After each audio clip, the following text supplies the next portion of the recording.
All right, forgot to turn this on during first period, so we're just going to do a quick review for people watching at home. First thing we did, we talked about the difference, we talked about how to write a Schülerexperiment-Protokoll, and we will take a photo for this, you guys, as well. And the big difference is between the German word das Protokoll, which is best translated as minutes or report, written after something happens, and the English word protocol, which is not the same thing, which is the structure, how something is done, the directions, the Anweisungen, or the rules, die Regelungen, or Regeln, wie etwas passiert. Okay? That's what we did on that part. Then we talked about how you should structure your lab report. And specifically, your lab report should have 4 parts. And the first part should be a labeled setup diagram, auf Deutsch Aufbauskizze, beschriftet. And we did do a sketch for our specific one here. And on the next one, Teil 2, eine Tabelle oder Tabellen von unseren Werten, in diesem Falle die Messwerten, in diesem Falle der Masse M in Kilogramm in der ersten Spalte und die Kraft in der zweiten Spalte. Diese Werte habe ich gerade erfunden, bitte nicht abschreiben. Okay? Wir kommen jetzt zum dritten Schritt. Für den dritten Schritt kommen wir zum Diagramm, das besser geeignet ist, um die Informationen der Tabelle visuell zu repräsentieren. Okay? Da sind wir jetzt. Jetzt geht es weiter. Zweite Stunde und ihr seid dabei. Okay, gut. Also, wir haben das schnell angeschrieben und haben sofort 2 wichtige Fehler gemacht. 3 wichtige Fehler gemacht. Was sind die 3 wichtigen Fehler, die ich gemacht habe bei diesem Diagramm? Was kann ich besser machen? Ja? So like the scale, sagt ihr nicht? Okay, genau. Also eine Skala, gut. Ja, vielleicht so 0,2, 0,4, 0,6, 0,8, 1,0, 1,2. Yes? Gut? Gut. Also es ist wichtig, eine Skala zu haben, also die Skalen. Yes? Okay, das wäre jetzt 2, 4, 6, 8, 10, 12. Gut.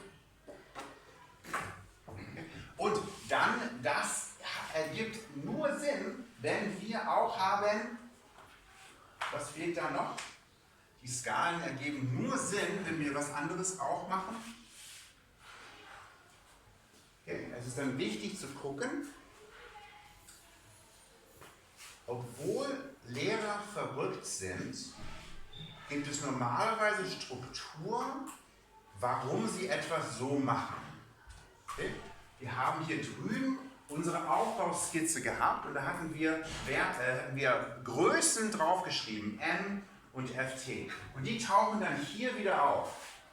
Es gibt eine Verbindung von hier nach da und es gibt auch genau eine Verbindung von hier zu eurem Diagramm. Das heißt, was hier wichtig war bei der Tabelle, ist hier auch wichtig. Ja? Und das habe ich hier betont, was wichtig ist. Eingekreist in Farben, mit Pfeilen. Die Einheit. Die Einheiten, genau. Es ist wichtig, dass wir die Einheiten da dran schreiben. Kilogramm, hier drüben N, so. Ja, nicht vergessen. Und rot.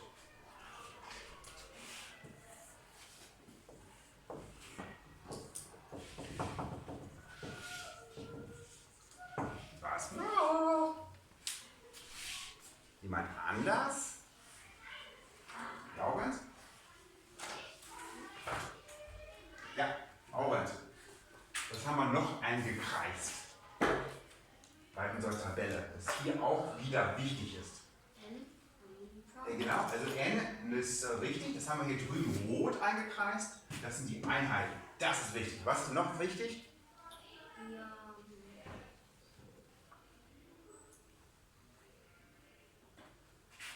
Masse? Ja, Masse und Tension Force oder Schwerkraft und das sind die in grün. Und das ist in grün das sind die Größen, genau, what we measured. Größen Richtig? Hier M. Und ihr habt schon gemerkt, hier habe ich einfach M und hier habe ich einfach FG. Das ist akzeptiere ich. Ich akzeptiere das hier auch. Okay? Aber manche deutsche Lehrer besonders sind ein bisschen pingelig. Müsst ihr aufpassen. Okay? Also hier, Rösten ist wichtig. Nicht vergessen. Okay. Was noch? Haben wir noch was eingekreist hier drüben? Ja, von klein zu groß, das ist klar. Ne? Es muss also, es geht ja nicht anders, ne? Richtig?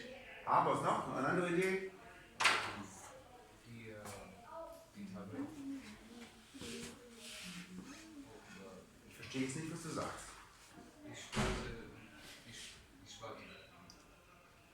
Okay? Das sind die Daten, doch, die Messwerte, ja? Die Messwerte müssen wir übertragen. Okay? Sollen wir das richtig machen? Nein. Okay. Also, so. Die müssen korrekt sein. Also wir sagen Kreuze. Also ich würde gerne Kreuze, ihr macht gerne Punkte. Das Problem ist mit Punkten, die sind so klein. Okay? Also ich will lieber, dass ihr ein Kreuz macht. Okay, ist leichter zu sehen, wo es ist. Und es ist wichtig, das hört sich jetzt doof an, dass das korrekt ist.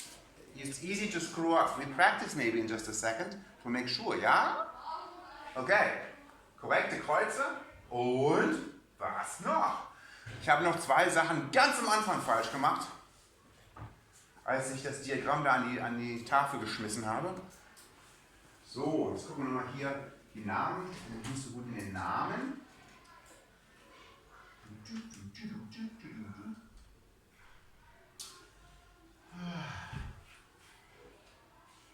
Ach du je. Okay.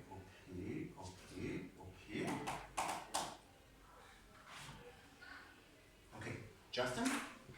Justin. Was habe ich falsch gemacht?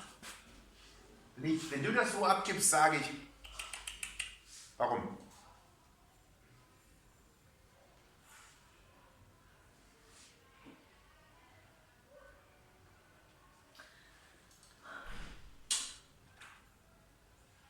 Soll ich helfen? Okay, ich übertreibe es mal ein bisschen. So wie ihr das machen würdet. Wenn ihr das so machen würdet, würde das ungefähr so aussehen.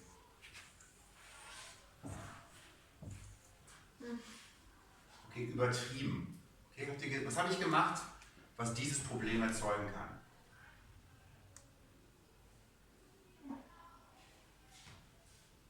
Was habe ich nicht gemacht?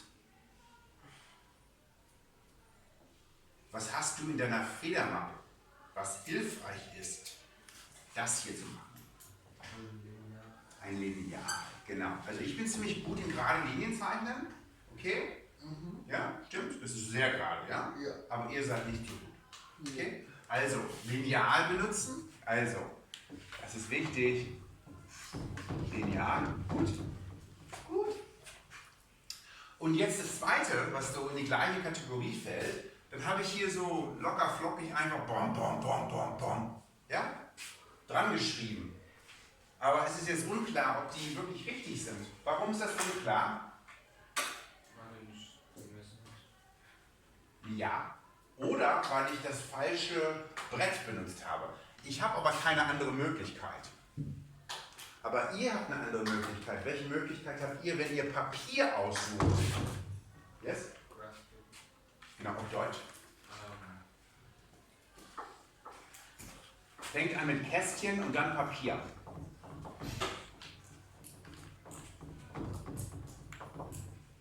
Kennt ihr das Wort Kästchenpapier? Okay? Chen und Leim macht alles klein und neutral. Ein Kasten oder ein Kästchen ist ein kleiner Kasten.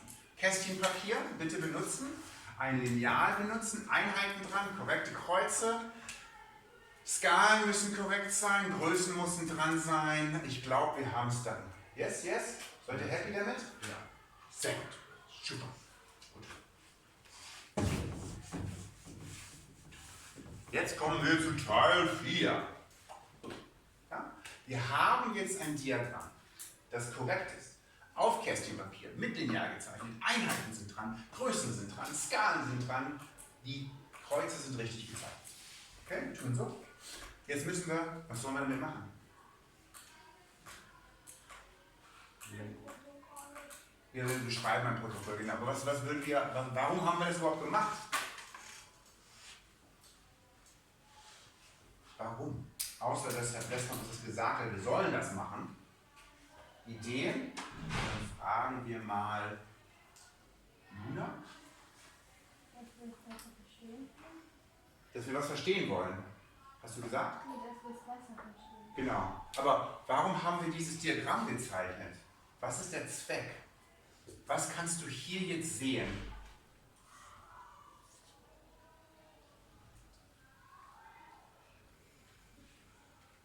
Möchtest du einen Tipp? Okay. Also, unser Diagramm sieht ja so aus, ne? Ja? Aber unser Diagramm hätte auch so aussehen können. Oder unser Diagramm hätte so aussehen können. Ja? Okay? Aber es sieht so aus. Richtig? Ja. Wir haben also herausgefunden, was, Luna? Was ist? Regelmäßig, ja, genau. Also ihr habt, das ist glaube ich auch das deutsche Wort. Oh, proportional ist das Wort, ne? Proportional. Habt ihr gelernt? Oh, ich tu mal so. Also in der 7. Klasse, das war ja letztes Jahr, habt ihr gelernt über Proportional Relationships und proportionale Funktionen. Okay. Jetzt tun wir mal so, als wäre das passiert. War das Corona-Time? War das nicht Pay-Attention-Time? Seid ihr nur schüchtern? All of the above. We learned that. You did learn that, you're just not admitting it because admitting knowledge to teachers is always dangerous because then they expect you to be able to do stuff. Exactly. Exactly. Just play dumb. It's like the mouse playing dead when the cat's like, you know. Then the cat gets bored and walks away. So that's what you're hoping, I'm gonna get bored and walk away. No. Aww, love when you like me. Okay, also, wir haben herausgefunden, dass es eine proportionale Beziehung ist. Okay, super. Und, das wussten wir vielleicht nicht, und wir wollen das jetzt ein bisschen genauer auswerten. Okay? Und das ist unser 4. Schritt. Auswertung. Kann man andere Worte benutzen, Besprechung, Analyse, yeah, analysis, discussion, yes, of the data. Make sense? Yeah. It's cool? Yeah. So, we have the data, it's nice. Jetzt mal ein Reminder, ja? Proportionale Beziehung, ja? Wie kann man das denn schreiben? Gibt es eine Gleichung dafür?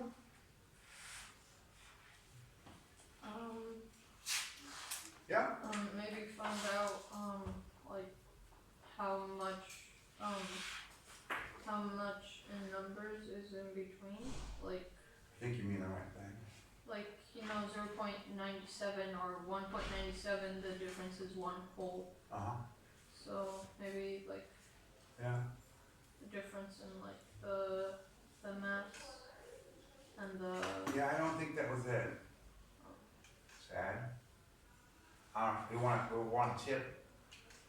I think you guys talked about the difference that some functions look like this, some functions look like this, and some functions look like that. Yes. Agreed? Yes. And you said, well, this could be like, this is y and this is x. This might be like y equals 2x. This would be y equals a half x. Yes.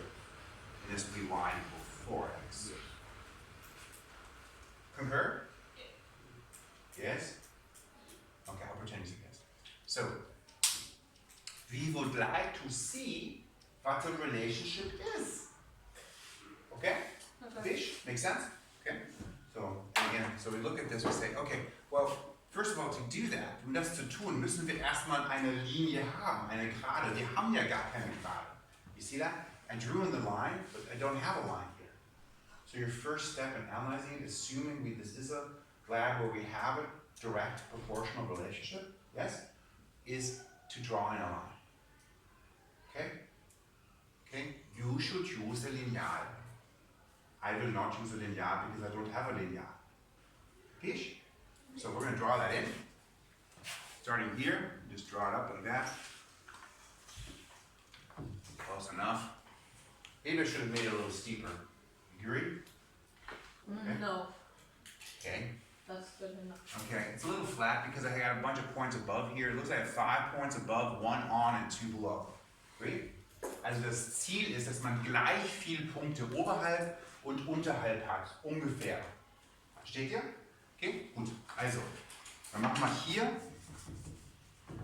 unsere Analyse und Schritt 1 wäre aus gleichs gerade einzeichnen. Das ist dann circa gleich viele Punkte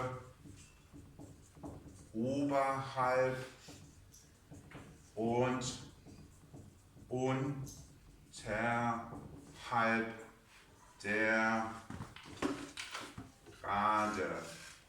Und, ganz wichtig, I forgot to say it first, bei 0,0 anfangen. Oh, große Buchstaben. Fang hier bei 0,0 an, jetzt. Okay. Und das ist aber gleich viele oberhalb. Ist okay? Okay? Okay?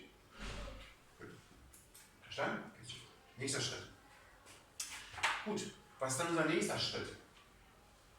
Wir wollen wissen, das. Okay? Wir wollen den Unter, wir wissen, ist das jetzt noch Y gleich 4, 2, was Richtung Gewicht. Wie können wir das machen? Wie heißt dieser Faktor? What's that factor in the equation in front of the x? Start with slope and end with mope. In my rhyme with mope.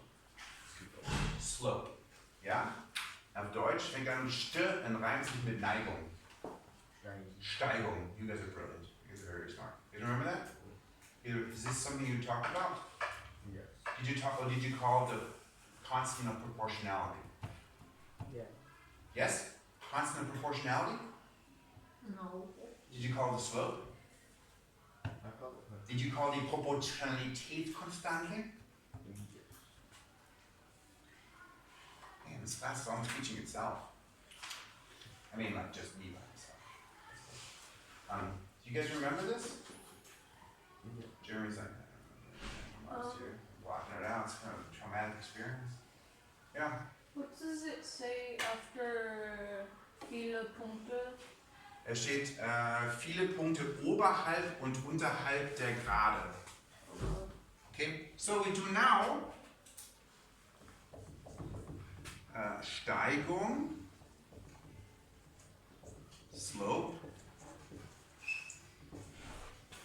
Proportionalitätskonstante berechnen. Okay? Steigung, Slope, Proportionalitätskonstante berechnen. Okay? Did you practice how to do this? No. You didn't? Okay. We learn it now? It's okay? So here's what you're going to do.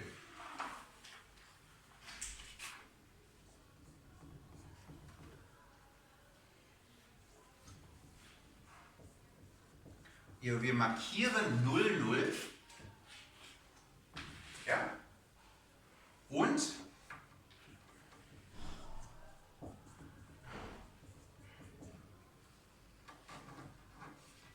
einen hohen Punkt auf der Geraden markieren. So, wir haben 0,0 markiert. Yes? Yes, Und wir markieren einen Punkt, der weit weg ist, aber auf der Geraden. Okay? Kapisch? Gut.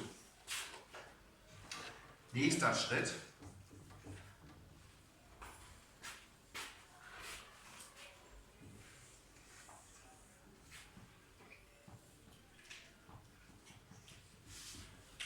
Den hohen Punkt ablesen. So, read off this point. What are the coordinates of this point?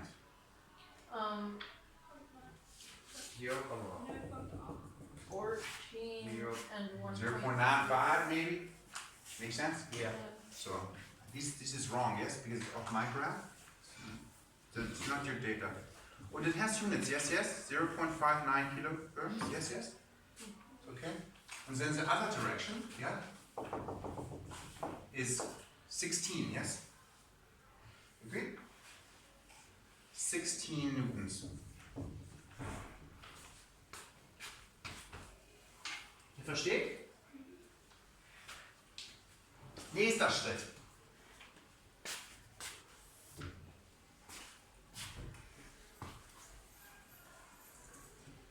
So. So.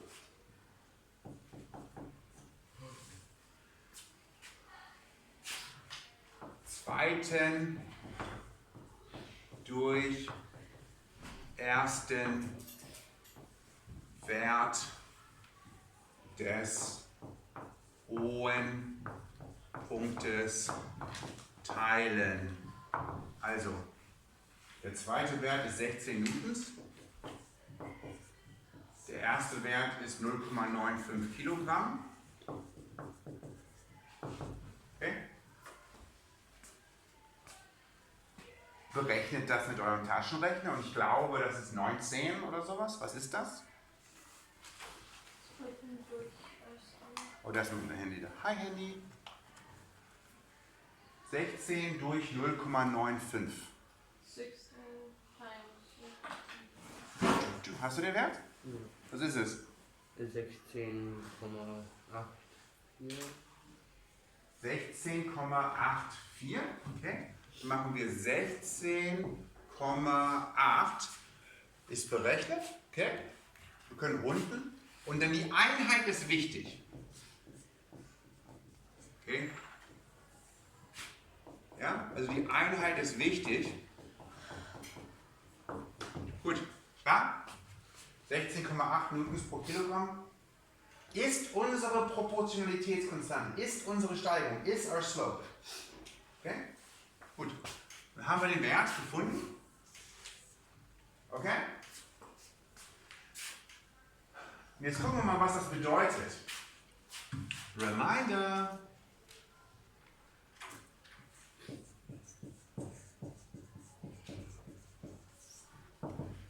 Was bedeutet proportional? Das ist eine Gleichung, die sieht wie aus. Habe ich auch 3 davon angeschrieben. Wie sehen die denn aus? Ja? Proportional? Yes, aber wie sieht die aus? Die Gleichung. Oh, like it's the same. You know what Gleichung means? Equation. Yeah. What's the equation for a proportional relationship? I don't. Okay, I wrote some examples on the board. Do you remember? Then I wiped them away.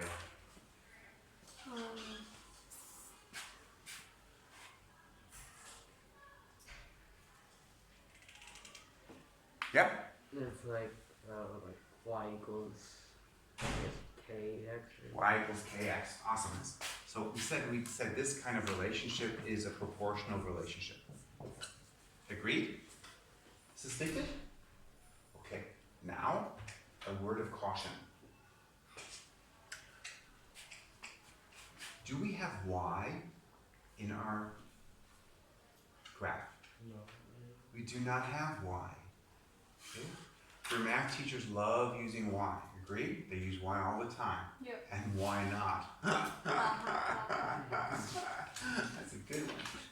Okay, so, aber wir haben nicht y, sondern wir haben y. You guys know air quotes? Epsilon. You know air quotes? Do Yeah. you know what they mean? Like, wow, that was an awesome party. What's that mean?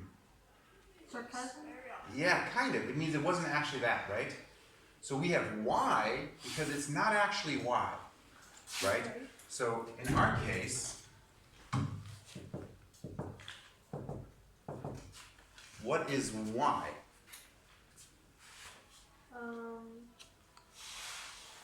Y is not really Y, but it's still like it's still a symbol. Are you Y? thinking while you're talking? No. I think you are. Okay, so y is just the vertical axis, right? Die vertikale Achse. Was steht denn dran an der vertikalen Achse? Ist das die y-Achse? Nein. Welche Achse ist denn das hier? Amish? Amish? FG is the FG axis, right? It's not the y-axis. It's the y-axis. And y is FG. FG. Oh, Faden! So gut.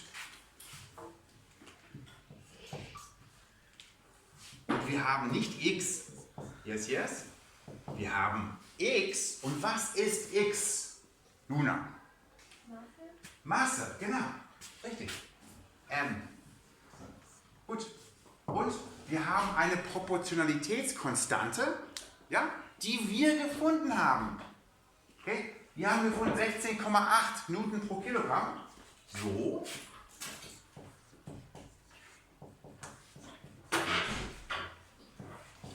So, wir haben diese Beziehung gefunden, dieses Verhältnis zwischen der Schwerkraft und der Masse des Objektes.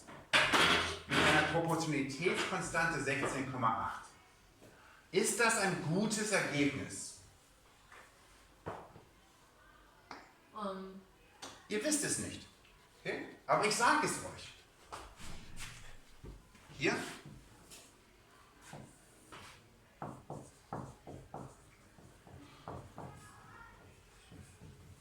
So, ein Referenzwert ist ein accepted value. Okay? Near the surface of the earth, we believe that each kilogram of mass experiences 9.81 newtons per kilogram.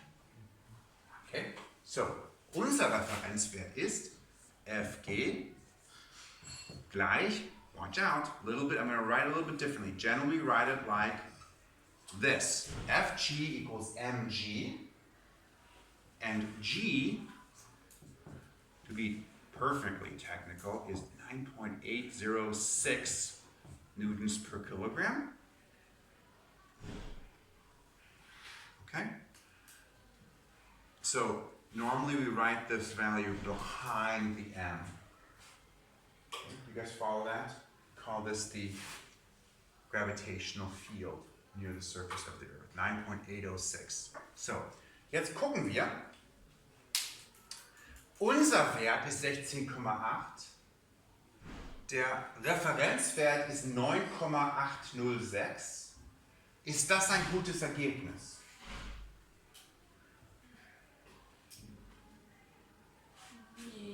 Ja. No. Tau.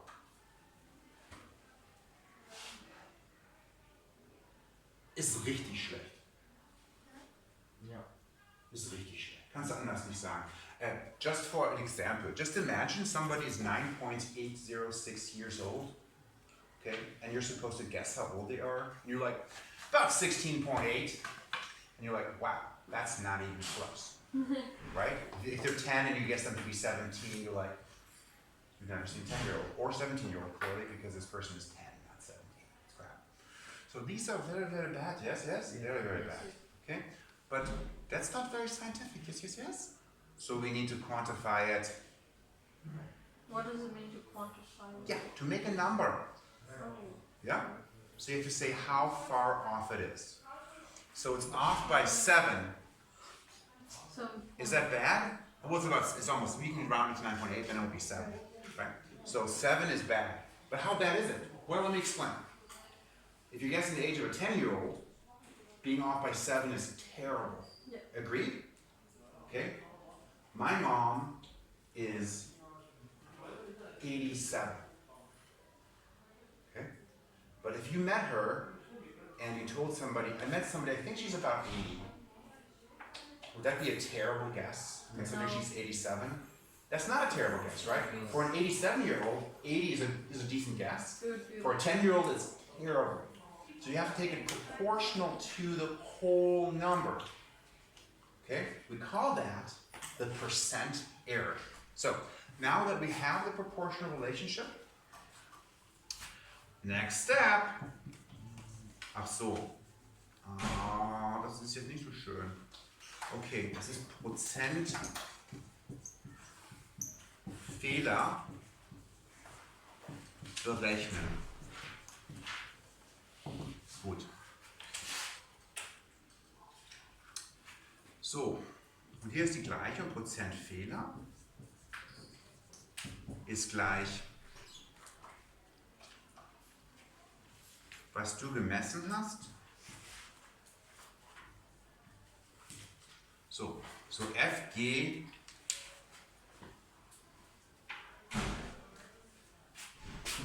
Mess. Und wir machen mal EXP für Experimental, okay? EXP, good. And this is FG Referenzwert, REF. Oh, das ist sehr gut. REF. Und dann heißt das hier ist dieser Wert für uns ist G experimentell. Der experimentelle Wert. Do you understand? Versteht ihr? Unser experimenteller Wert für G ist 16,8. Dann machen wir dann jetzt so. EXP minus Reference Value. Und dann proportional, ein Verhältnis bedeutet, wir teilen durch den Referenzwert und das Ganze mal 100%. Okay? We do example. Geht's jetzt? Diese Gleichung ist ganz wichtig. Ja? Prozent Fehlerberechnung. Aufschreiben. Gut. Wir schreiben es mal rein. Unser experimenteller Wert ist 16,8.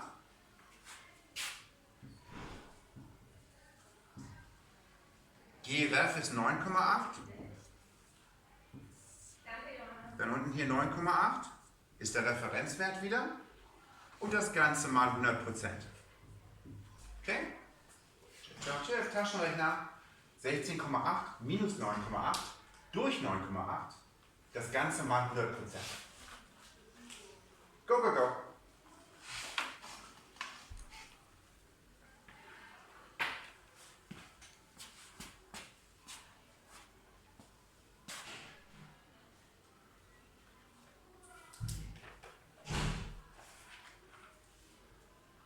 Did you not bring a calculator?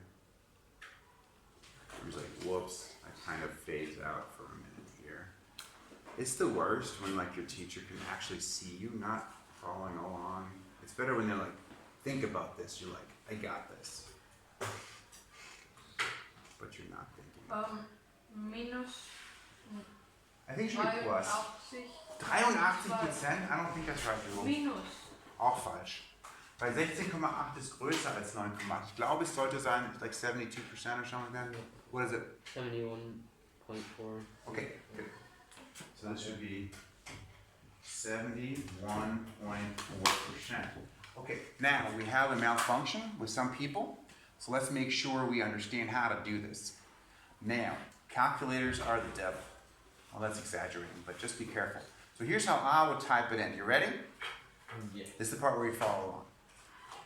16.8 minus 9.8. Enter. Divide by 9.8.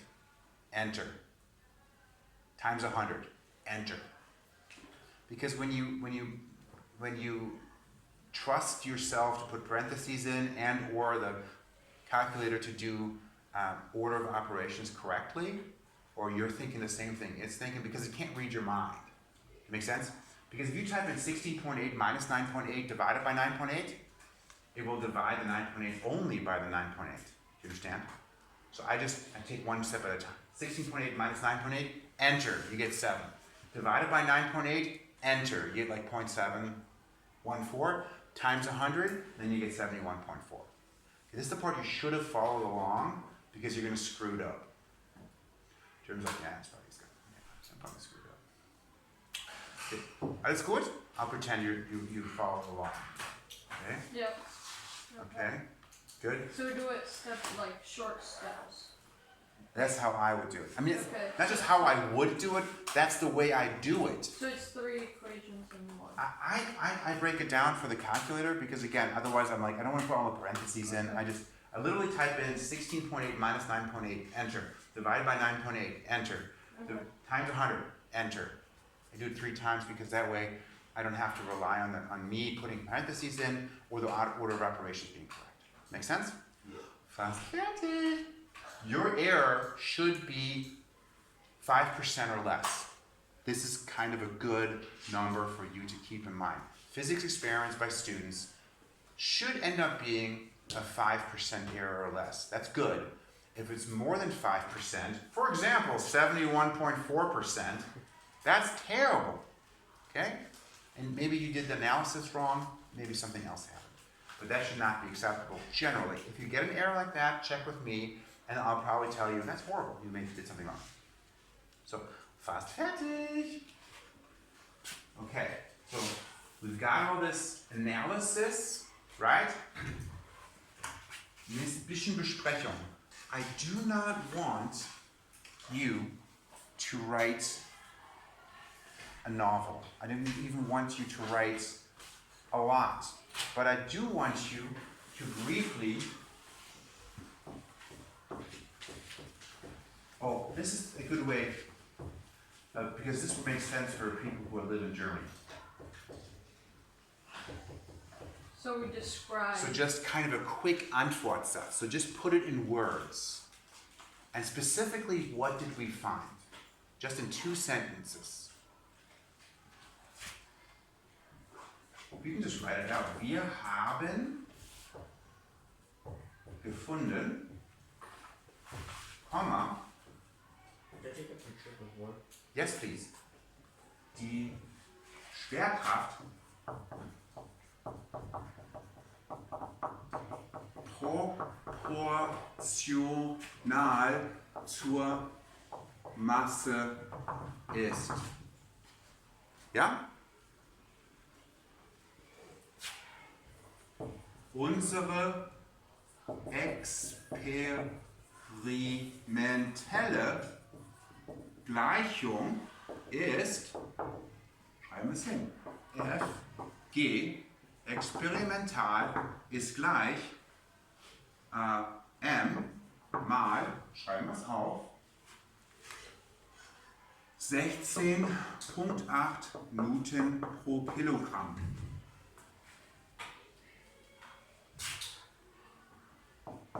Dies weicht vom Referenzwert von 9,8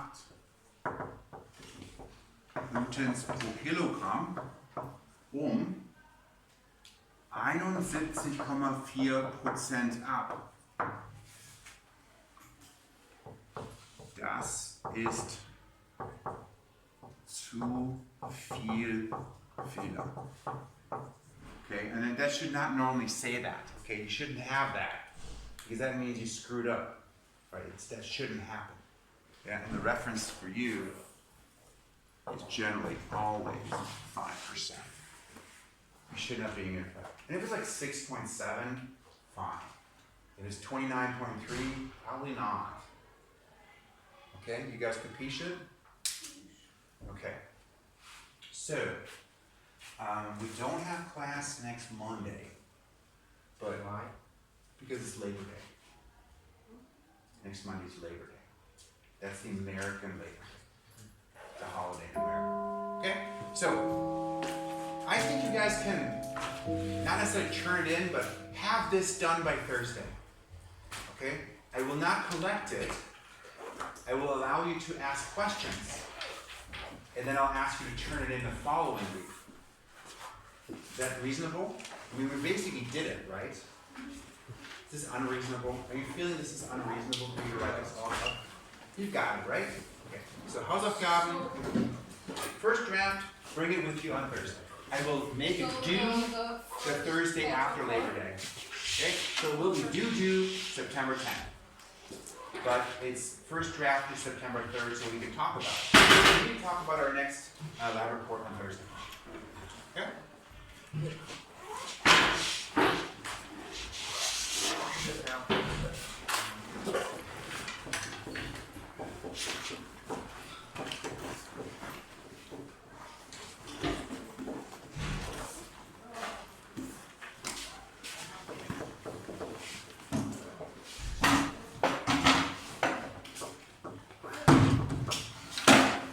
And I like that on paper.